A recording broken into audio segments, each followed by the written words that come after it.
Pues lo que se está viviendo en el país, esa descomposición tan grave, tantos desaparecidos, desaparecidas, robo de niños, robo de mujeres, asesinato masivo de mujeres, es parte de este proceso de guerra que estamos viviendo. Y que en el caso de los pueblos indígenas, se está expresando ahorita de manera grave en el cerco al territorio zapatista, en el crecimiento, en la militarización del territorio zapatista, y a nivel nacional es preocupante cómo la explotación minera de energéticos y de hidrocarburos está provocando el despojo, no en regiones específicas, en todo el país, y no solo en pueblos indígenas o territorios de comunidades indígenas, en territorios de poblaciones campesinas e incluso en poblaciones urbanas. Estamos viendo la privatización del agua y de los bienes nacionales a gran escala, la imposición de proyectos de infraestructura para impulsar el capitalismo extractivista, como son las autopistas, los puentes, las presas, las hidroeléctricas, las termoeléctricas, con el fin de impulsar sobre todo proyectos de tipo mineros, monocultivos, la cuestión de la explotación de gas y de petróleo, que se está convirtiendo en una de las formas más importantes para despojar a nuestros pueblos. Las zonas económicas especiales, como zonas francas, para favorecer al capitalismo. Cuando decimos zonas francas, decimos de zonas en las que no tienen obstáculo las empresas. Tienen todas las facilidades para adquirir tierras, tienen exenciones fiscales y se plantean integradas a la economía global, sin ningún tipo de restricción de aranceles. Y esas zonas económicas especiales, que dicen que ya creo que las van a cambiar de nombre, pero siguen siendo lo mismo o peor, están en zonas estratégicas, están en la zona de Manzanillo, Lázaro Cárdenas, que son los dos puertos más importantes de este país, por donde entran en millones de dólares, muchísimos, pero también por donde entran las armas, la mayor parte de armas, e insumos para la elaboración de drogas en el país, sobre todo productos químicos que están usando para la producción de drogas. Está la zona del Istmo, que realmente es un proyecto preocupante, el que están proponiendo, el corredor transísmico, ya lo comentaba Gilberto. Se trata de un proyecto largamente anhelado por el gobierno de Estados Unidos. No es algo nuevo. Desde el año de 1861-62, cuando la intervención francesa, el gobierno de Benito Juárez, a través de su ministro Melchor Ocampo, inició una negociación con McLean para entregarles el Istmo a perpetuidad. ¿Por qué? Porque el Istmo facilita mucho más que el Canal de Panamá el tránsito rápido y efectivo de mercancías del océano hacia el Golfo de México. Pero además, en términos de geopolítica, de hegemonía territorial, de dominio militar, el Istmo les resulta fundamental para construir un valladar, un cuartel entre Norteamérica y la parte sur de América. Entonces es un proyecto fundamental para el gobierno de Estados Unidos, que está siendo facilitado por este gobierno. El Tren Maya es lo mismo. El Tren Maya no busca únicamente un tren turístico, busca urbanizar y reordenar el territorio en todo el sureste de nuestro país. Busca crear grandes nodos urbanos. El proyecto integral Morelos lo que busca es el desdoblamiento de la Ciudad de México. Que tenemos que entender que hoy en todo el mundo se ha desatado una guerra en contra de los pueblos.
Ante esto, pues los pueblos se están resistiendo.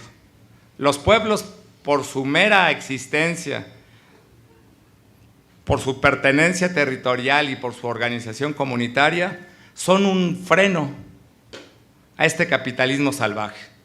Por eso es la violencia con la que están tocando a los pueblos originarios de México.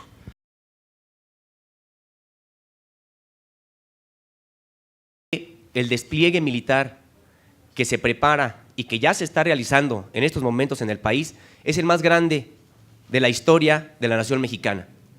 No ha habido un despliegue militar como el que se está preparando y que empezó en efecto con el sexenio de Felipe Calderón, una supuesta guerra contra el narcotráfico que lo único que hizo fue militarizar en una primera etapa al país y hacer que nos pareciera normal ver a los militares en nuestras calles, en nuestros pueblos, ¿no?, en nuestras colonias.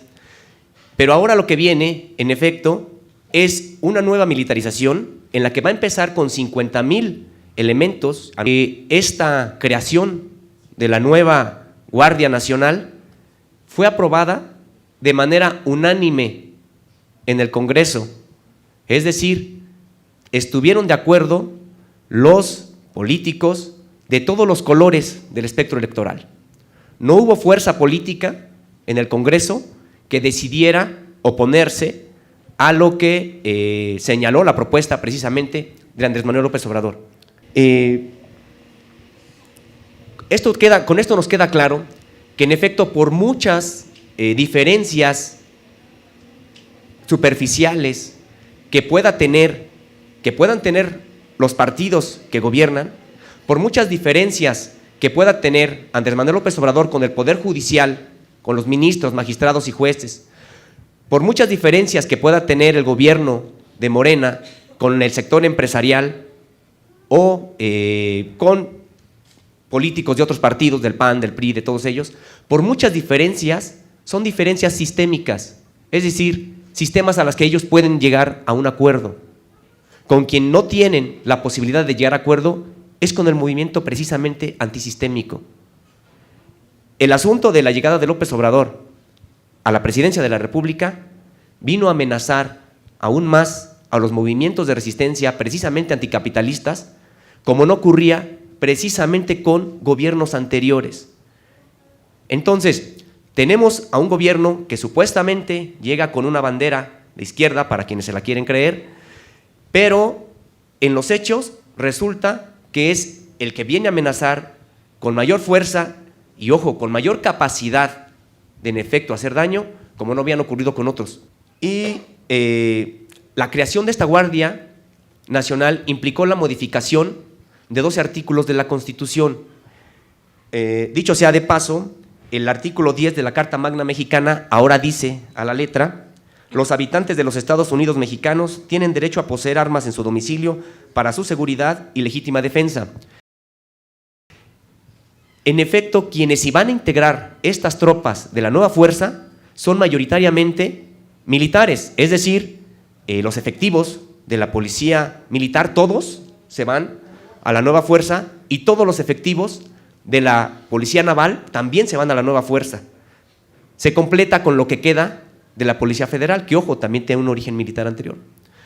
Es decir, nos dicen que ya no son civiles, perdón, que ya no son militares, porque si ayer tenían un uniforme militar, ya hoy se ponen un uniforme civil, y ya con eso basta para transformar a un soldado en un policía, ciudadano además.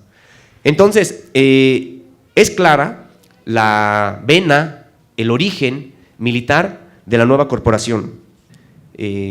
La característica de esta nueva militarización, además de que es la saturación, como le llaman ellos, la saturación militar de los territorios, la nueva característica es de que se van a crear nuevos cuarteles en todos lados. Para eso se han dividido el país en 266 regiones, le llaman ellos 266 coordinaciones regionales, y resulta que ya no van a estar, en palabras del propio secretario de Seguridad Pública, Alfonso Durazo, los militares ya no van a llegar a un lugar donde haya un conflicto, vamos a suponer, entre dos cárteles, y se van a regresar a sus cuarteles. En sus propias palabras, el nuevo modelo es: llegas a donde está el conflicto y ahí te quedas, a lo que ellos le llaman a recuperar el territorio. Plantea llegar al corazón de las comunidades zapatistas. Es decir, por supuesto que no las dejaron fuera de este mapa. El territorio zapatista, los mares, están incluidos en este nuevo despliegue de la Guardia Nacional. Incluso de la información podemos señalar cómo se llaman las coordinaciones y quiénes estarán a cargo. Entonces, también cabe destacar que, bueno, pues son dos coordinaciones prácticamente para el territorio zapatista, perdón, dos entidades con 8 coordinaciones, y resulta que cuando uno lo compara con el despliegue que va a haber en otras partes del país, hay otras partes del país con un territorio más amplio, con mayor número de gente, y donde supuestamente está la delincuencia, los cárteles de narcotráfico con mucha fuerza, y tienen menos coordinaciones que las que están proyectadas para el asunto de los zapatistas.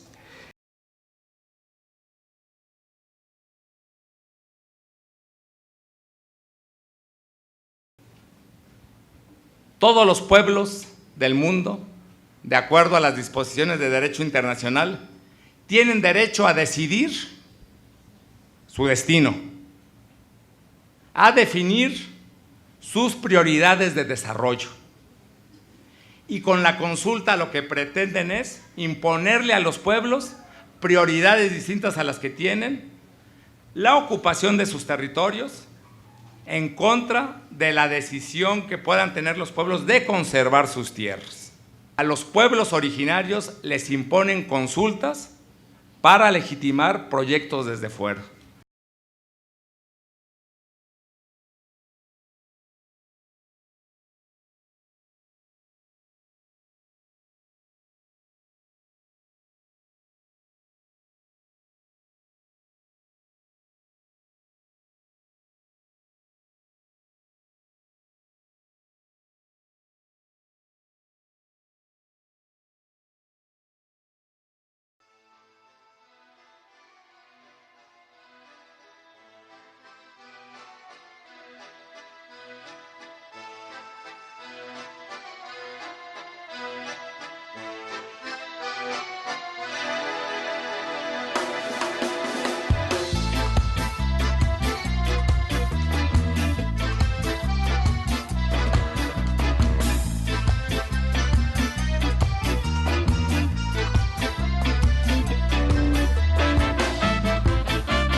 convocar.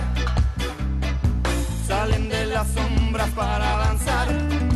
Míralos por donde bajan, ya